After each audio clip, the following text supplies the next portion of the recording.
اس وقت تک کوئی خیر کا عمل وجود میں نہ آئے۔ دورہ رسالت، دورہ خلافت، یہ سب سے زیادہ پاکیزہ اور مخلصین اور متقیوں کا زمانہ ہے۔ آپ نے فرمایا خیر القرون قرنی، سب سے بہترین زمانہ میرا زمانہ ہے۔ لیکن اس زمانے میں بھی کوئی ایک مسئلہ ایسا نہیں ملتا جو سب کے اتفاق سے ہوا ہو۔ کوئی ایک مسئلہ بھی ایسا نہیں ملتا سیرت میں جس کو سب کے اتفاق سے طے کیا گیا ہو، بلکہ اختلاف رائے حضور اکرم صلی اللہ علیہ وسلم کی وفات سے لے کر ابوبکر صدیق رضی اللہ عنہ کی امارت تک اور اسامہ کی جماعت کے روانگی تک ہر مسئلے میں بڑے بڑوں نے اختلاف کیا، لیکن امت کی اجتماعیت کا جو اصل سبب اور امت کی اجتماعیت کے لیے جو شرط ہے وہ مختلف رائے آنے کے بعد، مختلف رائے کے آنے کے بعد فیصلے پر مجتمع ہو جانا، اس کے سوا امت کی اجتماعیت کا اور کوئی ذریعہ، کوئی راستہ نہیں ہے۔ آپ کی وفات پر اختلاف ہو گیا، حضرت عمر رضی اللہ عنہ ماننے کو تیار نہیں تھے کہ آپ کی وفات ہوئی، حالانکہ ہر ذی عقل جانتا ہے کہ ہر بشر کو مرنا ہے، لیکن ابوبکر رضی اللہ عنہ فرماتے تھے عمر، کیا اللہ نے نہیں فرمایا قرآن میں کہ محمد صلی اللہ علیہ وسلم ایک نیر رسول ہی تو ہیں؟ اگر مر گئے یا مار دیے گئے تو کیا تم ہڈیوں کے اوپر پلٹ جاؤ گے؟ فرمایا کہ اچھا یہ قرآن کی آیت یہ بھی قرآن میں ہے، یہ بھی قرآن میں ہے۔ عمر رضی اللہ تعالیٰ عنہ کو اس پر خیال آیا کہ ہاں بات ٹھیک ہے۔ آپ کی ترتیب پر اختلاف، ابوبکر فرمایا رضی اللہ تعالیٰ عنہ نے کہ نبی جہاں مرتے ہیں وہیں دفن ہوتے ہیں۔ یہ اختلاف ختم ہوا۔ آپ کی وراثت پر اختلاف کہ آپ کا مال، آپ کا سامان کہ نبی کا کوئی وارث نہیں ہوتا، کہ ابوبکر فرمایا کہ میں نے یہ بھی سنا ہے، یہ بھی حق ہے۔ پر اختلاف کہ امیر کون ہو، یہ سب سے بڑا اختلاف تھا، لیکن اس اختلاف کو ختم کیا ابوبکر صدیق رضی اللہ تعالیٰ عنہ کی امارت اور ان کی امامت اور ان کی خلافت پر یہ اختلاف ختم ہوا۔ تو میں عرض کر رہا تھا کہ اذہان مختلف، رائے مختلف، ساتھیوں کی سوچ مختلف۔ ہمارے لیے اس زمانے میں سب سے بڑی چیز وہ صحابہ کرام کا طریقہ جوہر، طریقہ محنت ہے، اور ہم سب کو چاہیے کہ دو چیزیں ہمارے مطالعے میں رہیں خاص طور پر، ایک حیات الصحابہ، دوسرے مولانا یوسف رحمۃ اللہ علیہ کے بیانات۔ حضرت صحابہ کے دائرہ محنت سے اور صحابہ کی سطح سے نیچے نہیں اترتے تھے۔ اس کا مقصد تھا امت کو اس سطح پر پہنچانا۔ ہمیں امت کو کھینچنا ہے اس طریقہ جہد پر اور اس قربانی کی سطح پر جہاں حضور اکرم صلی اللہ علیہ وسلم اس کو چھوڑ کر گئے تھے۔ اس لیے بعض مرتبہ ساتھیوں کی رائے اپنے معمول پر جمع رہنے کی رائے ہوتی ہے، معمول سے بڑھ کر کچھ کرنے کے بجائے۔ حضرت کے بیانات میں مسجد حضرت کو حضرت جس طرح پیش کرتے تھے، ابھی تک وہ شکل عملی طور پر نظر نہیں آتی، اور اس کی عملی شکل بنانا سب کی اجتماعی ذمہ داری ہے، چاہے وہ یعنی کم سطح سے، نیچے کی سطح سے ہو، لیکن وہاں تک پہنچنا اور وہاں تک پہنچانا ہر کام کرنے والے کی ذمہ داری ہے۔ تو میں نے عرض کیا کہ 2 چیزیں ہمارے لیے اہم ہیں۔ ایک حیات الصحابہ، جس میں حضرت نے چن چن کر وہ چیزیں جمع کی ہیں جس کی حضرت کام کرنے والوں کے لیے ضرورت محسوس فرماتے تھے۔ چن کر وہ چیزیں جمع کی ہیں۔ اس لیے ڈرنا چاہیے اس بات سے کہ بعض مرتبہ ایسی چیزوں سے ساتھی اختلاف کر بیٹھتے ہیں جو چیزیں منصوص ہیں اور مسنون ہیں اور صحابہ کا وہ طریقہ عمل ہے۔ میں یعنی تفصیل میں نہیں جانا چاہتا، لیکن یہ سب چیزیں حل ہوں گی صرف صحابہ کو پڑھنے اور حضرت کے بیانات کو بار بار پڑھنے سے، بار بار سننے سے، اور بلکہ میں تو یہاں تک عرض کرتا ہوں کہ کسی ساتھی کو بیان کرنے کا حق نہیں ممبر سے جب تک اپنے بیان سے پہلے حضرت کا بیان خود نہ پڑھ لے۔ اس کو ممبر سے بیان کرنے کا حق نہیں جو حضرت کے بیانات کو پڑھ کر پہلے یہ طے نہ کر لے کہ مجھے مجمع سے کیا کہنا ہے۔ اس کو دعوت کے ممبر سے بیان کرنے کا حق نہیں ہے کہ امام صاحب کے بیانات کو پڑھ کر خود یہ نہ سوچ لے کہ مجھے کیا کہنا ہے، کیونکہ میں تو عرض کرتا ہوں کہ دعوت کا ممبر تو صرف کام کے اعتبار سے صرف اور صرف مولانا حضرت صاحب ہیں، مولانا الیاس صاحب رحمۃ اللہ علیہ کام کا متن ہے، لیکن حضرت کام کی شرح ہے۔ حضرت کے بیانات کو اتنا زیادہ پڑھو کہ ہماری فکریں، ہمارے ذہن، ہمارے مزاج اس کے تابع ہو جائیں، ہمارے ذہن، ہمارے مزاج، طبیعت اس کی تابع ہو جائیں، اور کام سے متعلق جو بات بھی عرض کی جائے اس کو صرف یہ کہہ کر انکار نہ کر دو کہ یہ ہمارے معمول میں نہیں ہے، بلکہ سب کی ذمہ داری یہ ہے کہ جو بات عرض کی جائے اس کو صحابہ کرام کے معمولات میں تلاش کرو۔ ہمارے لیے صاحب تو فرماتے تھے کہ میں کوئی بات کہوں تو آپ کی ذمہ داری یہ ہے کہ آپ اس کو قرآن حدیث میں تلاش کریں۔ اور حضرت اتنے یقین سے فرماتے تھے، حضرت کے یقین کی وجہ سے یہ بات تھی کہ حضرت کے فرمانے کا مطلب یہ ہرگز نہیں تھا کہ جو میں کہہ رہا ہوں یہ قرآن حدیث میں نہیں ملے گا، بلکہ مقصد یہ تھا کہ جو کچھ میں کہہ رہا ہوں وہ قرآن حدیث میں موجود ہے، لیکن اس کا رواج اور اس کی عملی شکل نہیں ہے۔ فرماتے تھے کہ جو میں کہوں اس کو تم قرآن حدیث میں، مولانا عبداللہ صاحب رحمۃ اللہ کے پاس ہم سبق پڑھ رہے تھے نصرت المعانی، تو فرمانے لگے کہ صبح حضرت بیان کرتے ان سے کہتے کہ جو کچھ میں نے کہا ہے اسے جا کے قرآن حدیث میں تلاش کرو۔ تو عبداللہ صاحب فرمایا کہ میں نے حضرت سے کہا کہ حضرت جو آپ فرماتے ہیں ہم نے کبھی یہ سوچ کر نہیں سنی آپ کی بات کہ جو آپ فرما رہے ہیں وہ قرآن حدیث میں نہیں ہے، اس لیے سارا کام صحابہ کی صفت پر، صحابہ کے طریقے پر، صحابہ کے مزاج پر ہے۔ اس لیے ہم سب کی کوشش یہ ہو کہ بجائے کام کے طریقہ کار کو حالات اور امت کی موجودہ استعداد کو دیکھ کر سوچنے کے بجائے کوشش اس بات کی ہو کہ صحابہ کرام نے کیا کیا ہے اور کیا کہا ہے۔ یہ ہماری اصل بنیاد ہے۔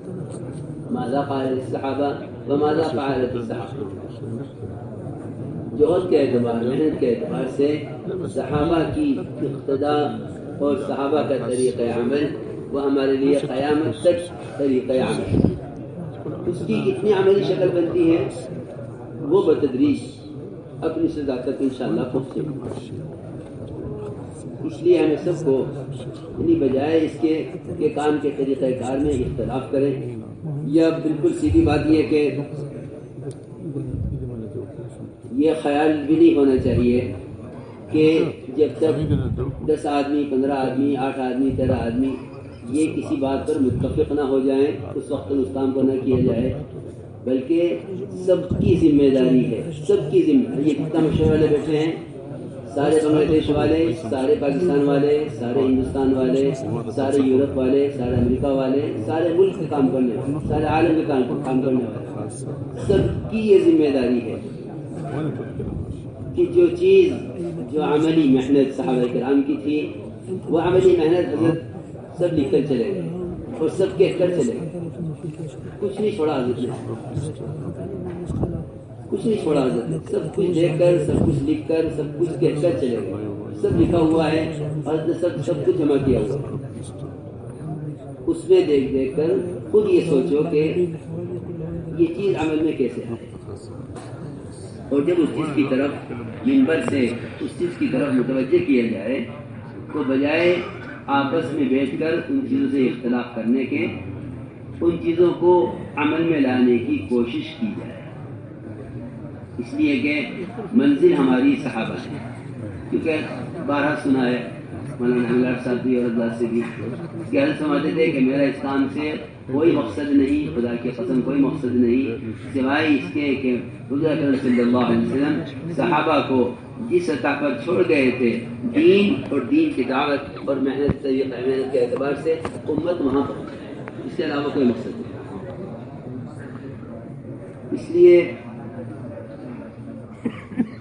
بعض مرتبہ کوئی ایسی چیز سامنے آتی ہے جو فی الحال ہمارے معمول میں نہیں ہے، لیکن وہ صحابہ کے معمولات میں ملتی ہے، اگر کسی متوجہ کیا جائے تو اس کی عملی فکر کرنی چاہیے، نہ کہ اس سے اختلاف کرنا، اس کی عملی فکر کرنی چاہیے کہ یہ چیز عمل میں کیسے آئے، یہ نہیں کہ یہ چیز معمول میں نہیں تھی لہذا اس کو نہیں کرنا ہے، بلکہ یہ سوچنا چاہیے کہ یہ چیز معمول میں نہیں تھی، اسے معمول میں کیسے لایا جائے۔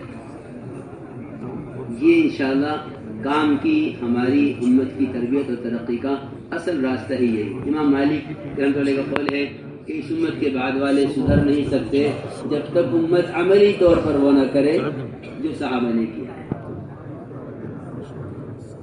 بلکہ میں تو یہاں میں عرض کرتا ہوں یہاں تک کہ جتنی بات کی کوششیں اور طریقے ہیں وہ سارے طریقے شروحات ہیں، اور اپنی اپنی سمجھ اور سوچ کے اعتبار سے امت نے مختلف طریقۂ تربیت تیار کر دیے ہیں۔ حضرت کا محفوظ ہے کہ جس طرح آپ کی آمد پر سارے نبیوں کی شریعتیں منسوخ ہو گئیں، بالکل اسی طرح آپ کی آمد پر سارے طریقے انبیاء کے طریقۂ محنت ہی منسوخ ہو گئے۔ وہ طریقۂ محنت ہی منسوخ ہو گئے جو طریقۂ محنت آپ سے پہلے نبیوں کے تھے۔ جہاں ان کی شریعتیں منسوخ ہو گئی ہیں وہاں ان کے طریقے بھی منسوخ ہو گئے۔ اس وقت جو طریقۂ محنت ہے وہ طریقۂ محنت خاتم الانبیاء سید الانبیاء علیہ السلام کا ہے، اور وہ طریقۂ محنت صحابہ کرام کا ہے۔ جتنے بعد کے طریقے ہیں وہ سب شروحات ہیں، امت شروحات پر کبھی جمع نہیں ہوگی، امت شروحات پر کبھی جمع نہیں ہوگی۔ امت جمع ہوگی تو امت متن پر جمع ہوگی۔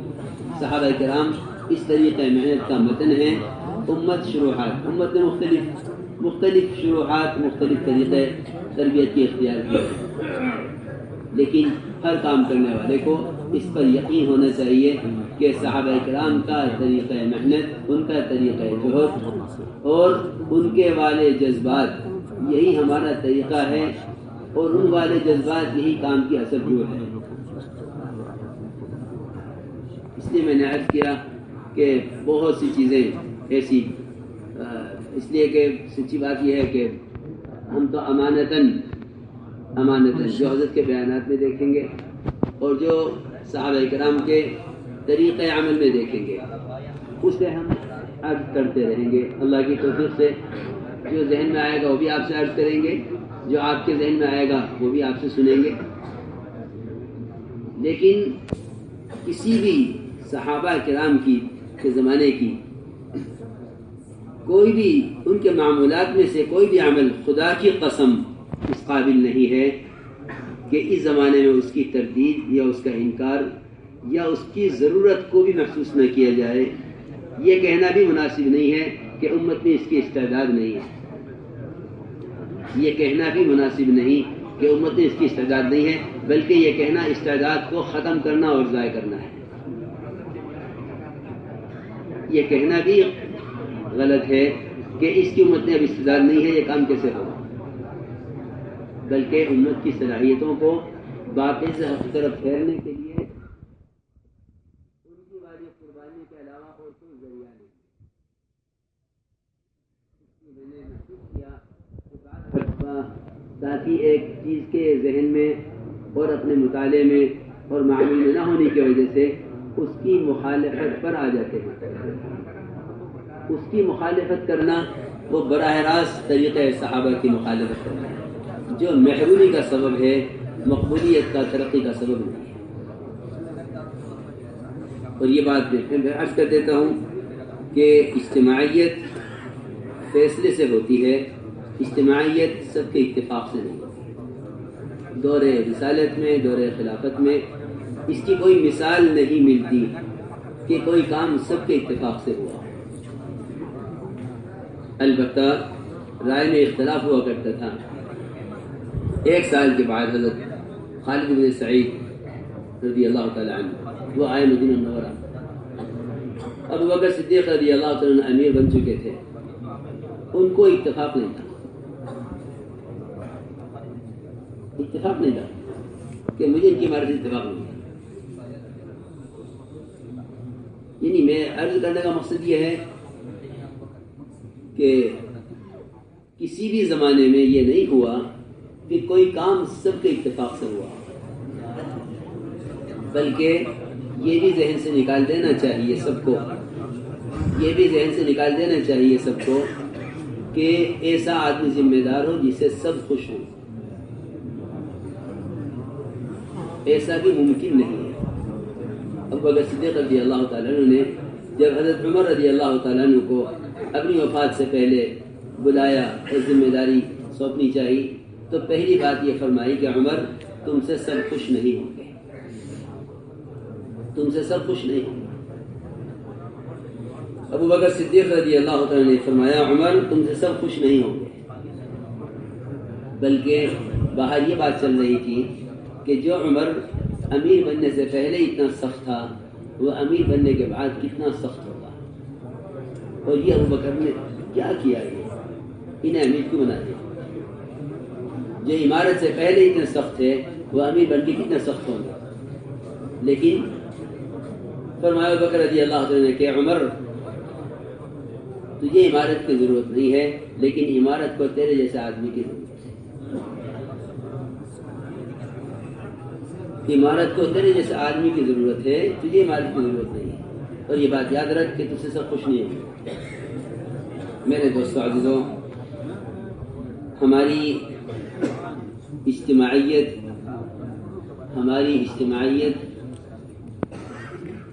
اس وقت امت کا سب سے بڑا فریضہ، سب سے بڑا واجب ہے.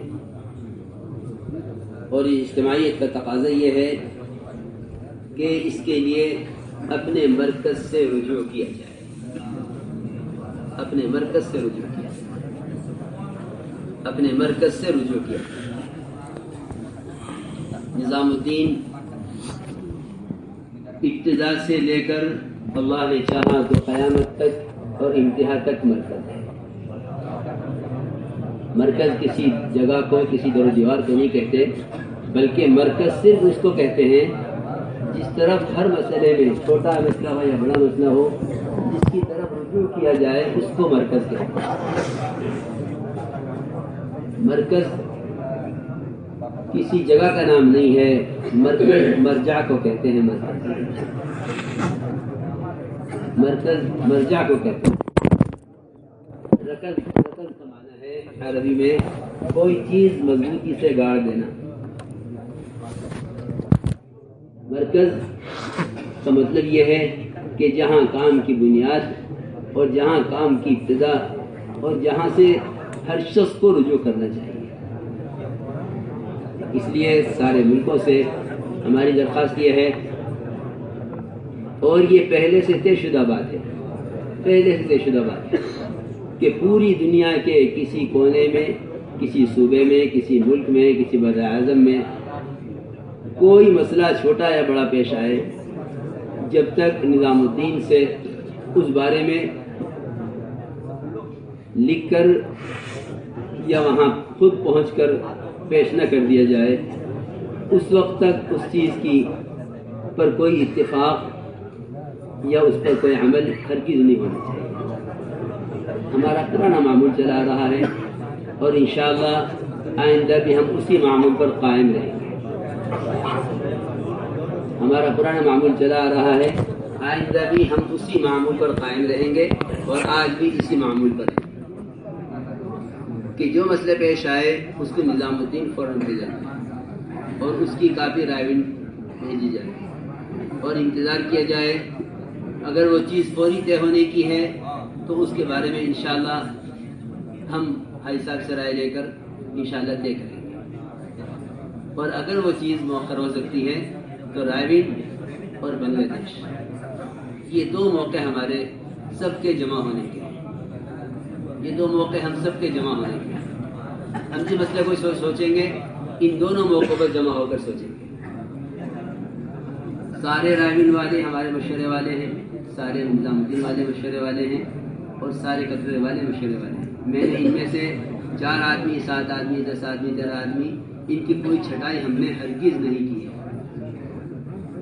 سارے مشورے والے ہمارے نظام الدین کے جو ہم ساتھ ہمارے ساتھ آتے ہیں، اور اللہ کا فضل ہے سب ساتھ رائے جاتے ہیں اور سب رائے والے الحمدللہ بنگلہ دیش آتے ہیں۔ جب کوئی مسئلہ اس طرح کا پیش آئے گا ہم ان دو مواقع پر جوڑنے کا انتظار کریں گے اور آپس کے سب کے مشورے اور مذاکرے سے